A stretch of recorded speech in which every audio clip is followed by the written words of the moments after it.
How you feeling, man? I feel great. Yeah. I mean, I got to cut some weight today, which is obviously not the most fun, but my body's ready for it. Been really careful with the diet, loaded a bunch of water in. I'm ready for that, and I'm in just peak physical shape. Been ready for this fight for weeks, and it's finally almost here. You're just a few fights into your pro career. So how do you do things differently this early, compared to the last time you were out there? I mean, you figured stuff out along the way. Yeah. And said, all right, I can tweak this next time. We're definitely tweaking things each camp, but for the most part, it's consistent. I've been doing more structured wrestling, cage wrestling practice with my wrestling coach Jordan Johnson this camp than ever, and I think I've been striking a lot in my fights. I think going forward against the higher levels of competition, you're going to see me mixing in more wrestling, so that's something we've been working on. But I'm always grinding out long practices with my striking coach Dan Brandt, and then I've just been refining the process. I've been cutting down things that injure me, doing more of things that I feel like really get me better. I've been more careful about my diet than ever. I've been really focusing on recovery, sauna, ice bath, hyperbaric chambers. I've just been making little tweaks to be a little more professional with each fight camp, What do you think the difference is between? I mean, you're like 3 years removed from being an amateur, and your amateur career was a little bit up and down, right? But as a pro, totally dominant. So is there something that clicked with you after you turned pro that made you go, all right, this is what put me over the hump from? If you look at my amateur MMA career, I was like 4-2 or something. Which, by the way, both of those losses were split decisions that I feel like I won. But everybody says that. But if you look at my outside of my MMA amateur career, I had 25 fights between boxing and Muay Thai, and almost all of those were wins. So really, my amateur career is a lot more successful than I feel like it looks on Tapology. But I feel like where I made the most progress, and this happened towards the end of my amateur career before I turned pro, was in my mental game, my mentality. I started, treating my mental processes as seriously as my physical workouts. I started meditating every day, started really controlling the thoughts I let run through my head. I had help from a mental coach, and I started really put it together, and from then on, I feel like I was able to come out and perform at my full capability each time, and that's how it's been since. When you look long term at this whole thing, you're so early in this, but maybe a win Friday isn't going to instantly jump you into the top 10, but you got to keep beating the guys that they put in front of you. So tell me a little bit about the long term aspirations. I know everybody wants to fight for a title, but as you look ahead to 2023 and things like that. What's the thought process? I'm just focused on staying busy right now. I'm on a development contract. I'm focused on developing a world-class skill set. And a big part of that is getting experience. I'm 4-0 and it's all in Bellator, so it's been under the spotlight. And I've been, wasting guys, which is great, but I'm still only 4-0. So I don't want to fight Corey Anderson when I'm 7-0. You know what I mean? I want to get a couple more fights. I want to build up a resume. The skills are there. If I could compete with the world-class guys in the practice room today.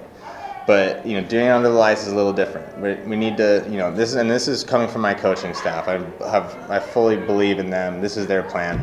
We're going to get a few more fights, get some more experience, and then we're going to start climbing through that top 10 towards the title.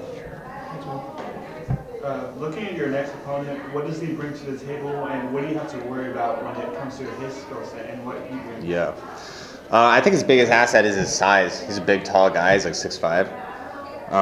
He's a decent striker, and I think he's got some decent jiu-jitsu. I don't think he's really great anywhere. I don't think I have to worry about too much with him.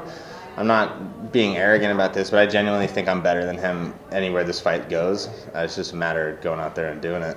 And then, the MMA world lost a great, in Rumble Johnson on Sunday.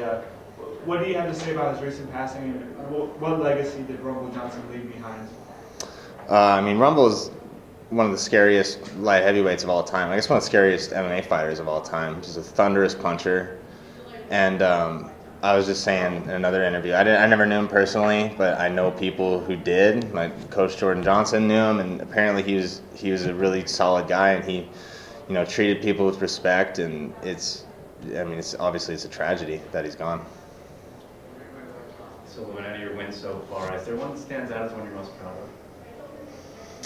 of? I liked beating Big Tuna because he had some hype around him. You know, what I mean? People liked Big Tuna, and when I like all fight week, the Bellator staff was like, "Man, this is gonna be a tough fight. Are you ready for this fight?" I was like, "Is it gonna be a tough fight?" And I kind of got in there and like took it to him, so that felt good. And then my last one, I had, I knocked the guy out cold for the first time, and that was a powerful feeling. So those are both. I mean, all of them are great. Anytime you put yourself through 8 weeks of hell for a camp, all the nerves of fight week, and you get it done, it's like a major life experience. It's fantastic. Absolutely, man. And just speaking of the division, Corey Anderson and Nemkov in the main event. What did you think of the first fight, and then what is your prediction for the rematch? I saw the first fight in person, and I haven't seen it since. But I mean, Corey looked impressive, and I think he was up pretty big at the time that the accidental headbutt happened. I mean, Nemkov's always very dangerous, but I kind of see something along the same lines happening. I think Corey's legitimately world class. I think like if you stuck him in a UFC title fight right now, he might win it. You know what I mean? So. And obviously, you're not trying to rush or anything with the career, but ideally, when you think about when you want to be like at the top, when would you say that might be? Like a couple years. Couple years, I think. Hey, Sully. So you're 4-0 with 4 first-round finishes, all under the Bellator banner. Do you ever wish you could be in there a little bit longer, show off the gas tank, show off all these hard weeks of training camp? Or are you just focused on getting in, getting out, getting paid? No, yeah. I want to get in, get out, and get paid. I mean, for my coaches, Jordan Johnson tells me all the time, like, he's like, what we need is like a tough fight, 15 minutes, grind it out, like that's what's gonna be best for you, and that's definitely coming. But anytime you can get in there and finish a guy in the first round is a good day. Just collect your paycheck and your health and go home. So you train at Power MMA out in Mesa, Arizona with a bunch of former ASU wrestlers like yourself, Ryan Bader, CB Dalloway, and others. What makes that gym right for you? What makes Power MMA home? I mean, I get some great mentorship there from guys like Bader and CB, and there's being around guys who were once like me and are now seasoned veterans it's so easy to soak up knowledge from those guys. So I mean, in addition to just being great friends with everybody there, I'm just a sponge over at that gym. I love it. And as a current ASU student, I have to ask you, do you ever reflect back on your ASU wrestling days? Do you ever find yourself missing your collegiate career, or are you just having so much fun with this MMA stuff that you don't think about it too often? MMA is so much more fun to me.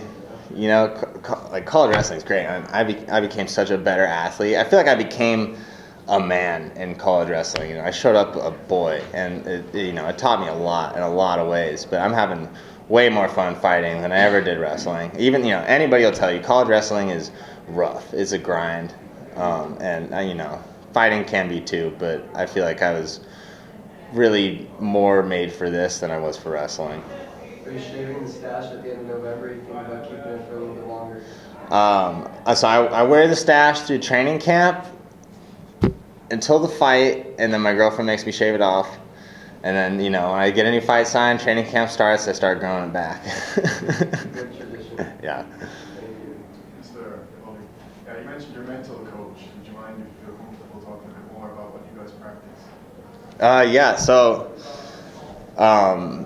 So yeah, Al has me. We did a couple sessions together, kind of talking about my mindset during fights and sort of the whatever issues I was having. And we got a couple recordings set up where that I use every day, where I meditate, and it's a lot of like positive affirmations. It's a lot of because I was always a big negative self-talk guy, so it's like you got to do. It's like lifting weights. Like I got to force myself to do reps of the positive self-talk to just kind of balance everything out. So I sit down for 15 minutes, close my eyes, focus on my breathing, and just like talk to myself in a very structured way. And I've found that it's just been magic. How long have you been working? It's been a little bit before my pro debuts when we started, so it's been like, 3.5 years or something. Sully, you're coming into this fight as a massive favorite. Is there any added pressure on you when you come in as like a minus 550 favorite with everyone expecting you to win? No, there's always so much pressure on these things. You know what I mean? Like this hype buzz, like you're a big favorite. Like, I mean, each one of these is a big deal, and nobody ever wants to lose a pro fight. So like, I don't really feel any added pressure now that I have more attention, or since I'm a big favorite. So I saw you posted a picture this week with Tyrell Fortune, Bellator heavyweight fighting this week. You guys look pretty sweaty, so I'm assuming you got some work in. Have you guys ever trained together in the past, or did you just run into each other this week? Yeah, so when I showed up at ASU, they have a regional training center there, and Tyrell was he was like third on the Olympic ladder at heavyweight, and he was training there. So when I was fresh out of high school, I was like 18 years old, and I was an undersized heavyweight. And Tyrell used to just beat the brakes off me in wrestling matches. He was like 285 and just a freak athlete, and he just double legged me into the bleachers and stuff.